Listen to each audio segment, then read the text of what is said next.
how to turn on and off silent mode on iOS 26. So, if you have a latest version of your iPhone, then you might have an action button instead of silent button. But if you have a older version, you can now simply switch the silent button. So if you simply switch it like this, here you can see my silent mode has been turned off. And if I again switch it back, then my silent mode has been turned on.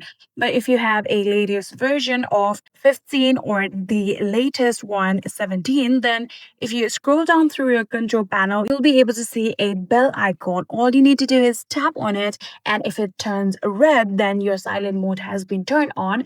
But if you again tap on it and again make it normal, then your silent mode has successfully been turned off.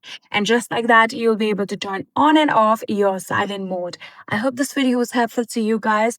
If it was, please do not forget to hit that subscribe button and like our video. Thank you so much for watching. See you in the next.